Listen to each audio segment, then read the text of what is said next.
Superhero is a short film. It started off more as just a personal script that I wanted to write. I had always wanted to write a story that was based on my mother, kind of a tribute to her.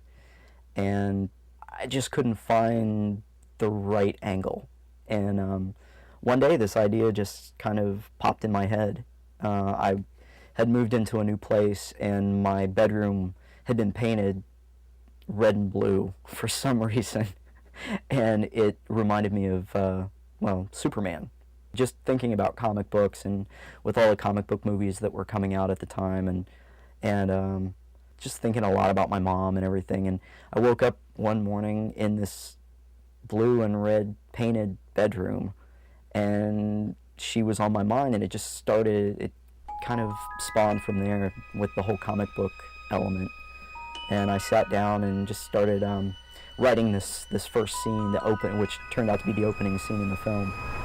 It's time to go, but do not dread. The fears you face are in your head. When darkness wakes, your light will shine and fill. Celestial is the guardian to Jeremy, and she lives actually in Isabel, his mother's mind, because she started telling him these stories and therefore lives in Jeremy's mind. And it is a book that Jeremy has, and so they tell these stories. And so she comes to life in the form of Isabel for Jeremy. Tammy is a Wilmington-based actress and acting coach.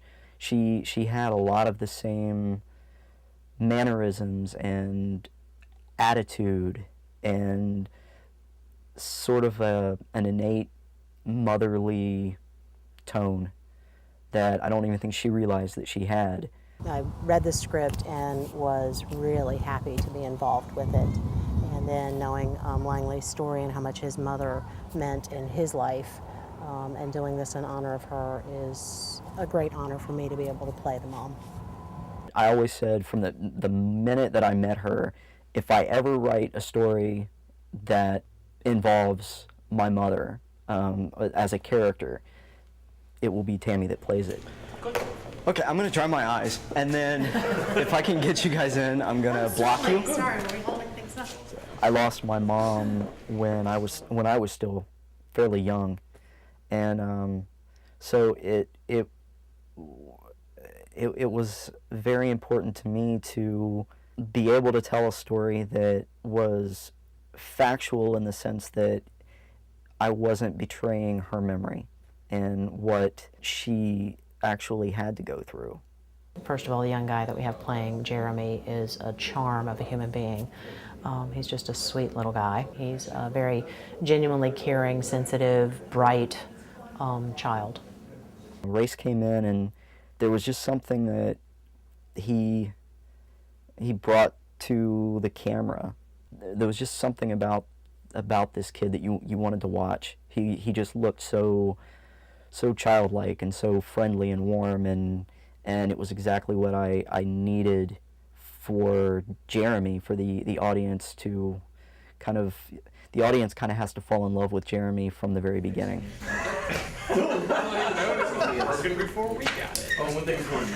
I came on board the superhero for the single word we'll describe it as Langley. That's why, because I always wanted to do something with Langley, and this project kind of worked out in terms of time, and I'm right for the part, the man with the suspenders. So I had the suspenders, so I'm in. I did it for Langley. Peter has this this gentle side to him that it just comes across so beautifully on camera, and you see this real person all of a sudden come through. He's very natural. He's a director's actor.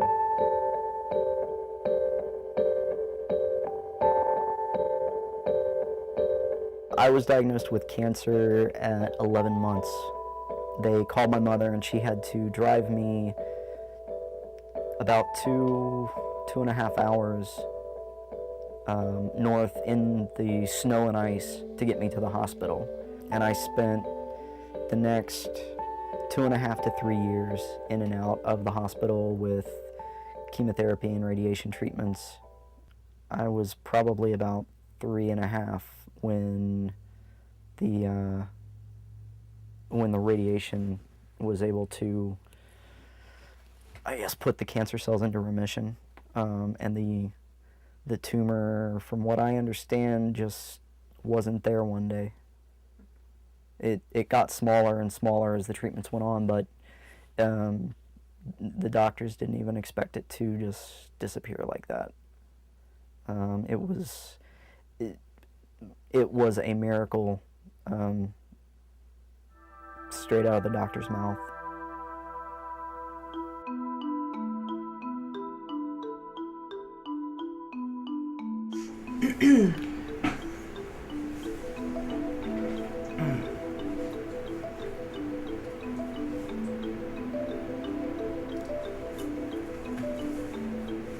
I can just see stopping with the red guys. Oh god, I'm getting tickled.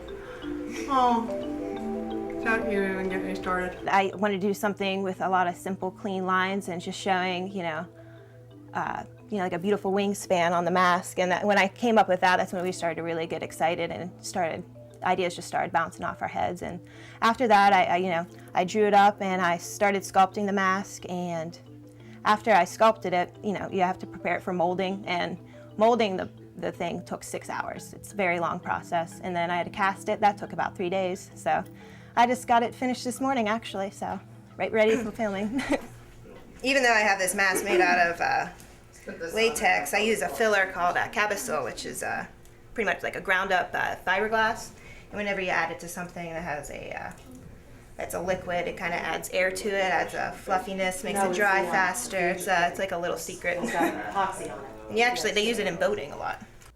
I could credit all of them as producers, because if it wasn't for each one of those individuals, this film wouldn't exist. I had a really good friend of mine who's a professional stuntman and stunt coordinator. I initially asked him to come on and just help coordinate a couple of the stunts and mainly be there for safety issues. He, I think without meaning to, became such a supportive aspect of the development of it that he really did what a producer's supposed to do, and he helped pull things together. If it wasn't for Dino, I probably would have lost my mind before we even started filming. Langley's a good friend of mine, and he asked me, early on, a few months back in the spring, he had this project that was very, it meant a lot to him, and I read through it, and it was awesome. It's a very deep story, and it's got a cool effect to it with the comic side of it. I want to work, and I like to work with good people, and he is good people.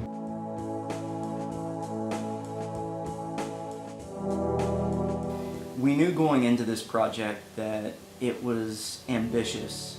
I was really surprised with the generosity of people. We set up a profile on a website called Indiegogo.com. That allowed us to kind of show people what it was we were doing. What amazed me the most about this entire production was what you would consider to be the most difficult things to get. They were donated. We actually had some cast and crew who were turning around and handing us money to make sure that the project was finished. That in itself is, to me, what filmmaking is about, is just people coming together for a common goal, and it was really inspiring to me. If one person sees this film, if they just connect to it because they know how this mother or this child is feeling, if it can help them or give them some type of inspiration of I'm not alone in the way I feel, then I did my job, and I did my mom a service. God is a concept by which we measure our pain. Fantasy, art, and in this case, is a measurement of the pain that's surrounding this little boy and his mom and dad. And they've found a way to elevate the fantastical elements of Celeste and the superhero into a place to protect them from the pain that's surrounding them. How do you like that?